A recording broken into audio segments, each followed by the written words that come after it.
নিশির শরীরে কিছু প্রাচীন দুষ্ট বিদ্যা প্রয়োগ করা হয়েছে।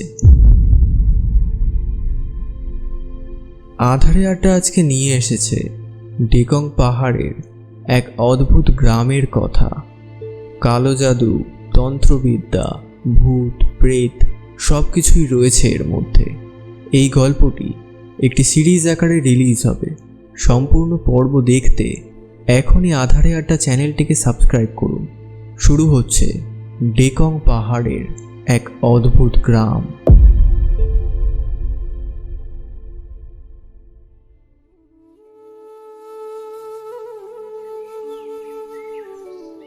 নিশিরা 3 বোন। বড় বোন ঈশা আর মেজ বোনের নাম দিশা।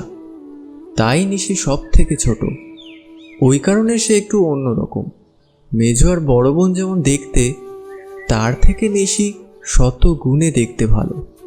সত্যি বলতে নিশি খুবই সুন্দরী, আর ছোট থেকে এই 16 বছর বয়সে এসে তার যেন সুন্দরতার আগুন ফুলকির মতো ছিটে পড়ছে। যদিও সুন্দরতার কারণে সে ছোট থেকেই খুব জেদি আর অহংকারী।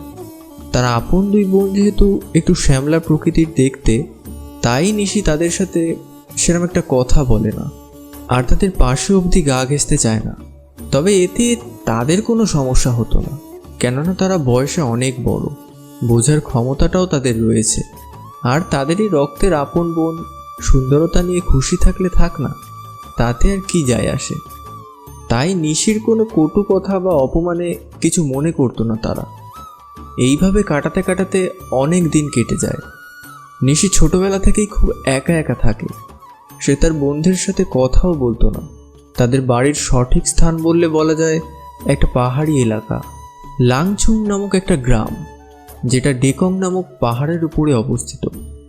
ছোটবেলা থেকে ওই পরিবেশে তারা গড়ে উঠেছে। শোনা যায় তারা কারণবশত ছাড়া কখনো শহরে আসতো না, আর ওই গ্রামের মেয়েদের তাদের গ্রাম ছেড়ে আসা নিষেধ। এমন পরিস্থিতিতে নিশি খুবই উতলা হয়ে পড়ে। শহর দেখবে সে, আর তার জীবনটাকে অন্যরকমভাবে গড়ে তুলবে। আসলে ওই গায়ে বিদ্যুৎ ব্যবস্থা বেশি ভালো ছিল না, খুব কষ্ট করে সরকারকে বলে আনা হয়েছিল। তাও মাঝে মাঝে সমস্যা ঘটে, ধস নামলে সব ভেঙে চুরমার হয়ে যায়।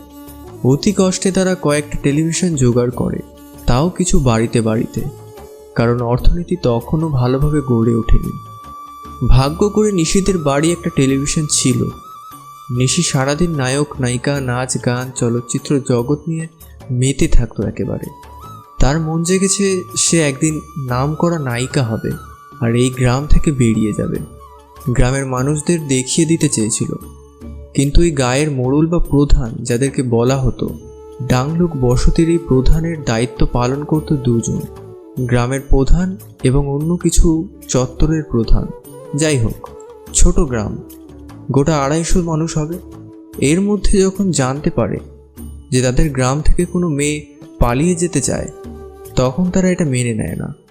শোনা যায় এর আগে একবার নিশি পালিয়েছিল, পরে তার দাদা বাবারা ধরে নিয়ে আসে। কাউকে জানতে দেয়নি, কিন্তু এরপর যখন গ্রামের মোড়লের কানে এই খবরটা যায়, তখন সে বলে, এ তো এর গায়ের ঘোর অমঙ্গল। আমাদের দেবী মাংবতী এতে নারাজ হতে পারে, আর এ গায়ের ক্ষতি হবে যদি এটা ঘটে। এখানে যে দেবী মাংবতীর কথা বলা হয়েছে, তিনি হলেন এই গোটা গ্রামের মাঝে থাকা প্রাচীন বট বৃক্ষ, যেটাতে তারা তাদের মতো ভক্তি আরাধনা করেন। আর এই গায়ের বুড়ো সন্ন্যাসী, যিনি এখন মৃত, শ্রী অন্ততং দক্ষক। জানি নামটা খুব কড়া, তবে এই গ্রামের ইনিই হলো সবথেকে প্রাচীন মানুষ, আর উনিই মাংবতী দেবীর খোঁজ দিয়ে যান। তার সাথে সকল নিয়ম কানুন শিখিয়ে যান তিনি। এরপর একদিন নিশিকে ডেকে পাঠানো হয় গ্রামের সেই বিশালাকার গাছের পাশে, আর তাকে বুঝিয়ে ছেড়ে দেওয়া হয়। সেখানে সে তার বক্তব্য মানতে নারাজ হলে তার গায়ে কি একটা মাটি লেপে দেওয়া হয়। সেই দিন থেকে নিশি খুবই শান্ত ছিল, সবার সাথে খুশি হয়ে কথা বলতো।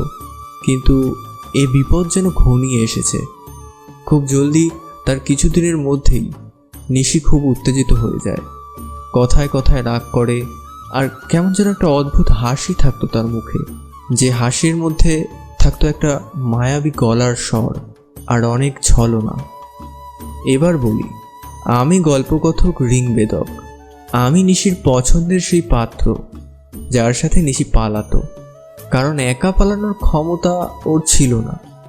স্বপ্ন দেখেছিল নাম করবে, কিন্তু সেটা কি আর হয়? লাংচুংয়ের আদিবাসিন্দারা নাকি খুব হিংস্র আর বন্য স্বভাবের ছিল, আর তারা নানান সব বিদ্যার অধিকারী ছিলেন, যেমন ভূত, তন্ত্র বা কালো জাদু। শোনা যায় এই করেই নাকি তারা তাদের মবের আর প্রাণের সব স্বাদ মেটাতো। সে প্রায় 400 বছর আগের কথা, তবে তার কিছু বংশধর এখনও আছে, এবং কিছু সেই প্রাচীন দুষ্টবিদ্যা নিশির শরীরে প্রয়োগ হয়েছে।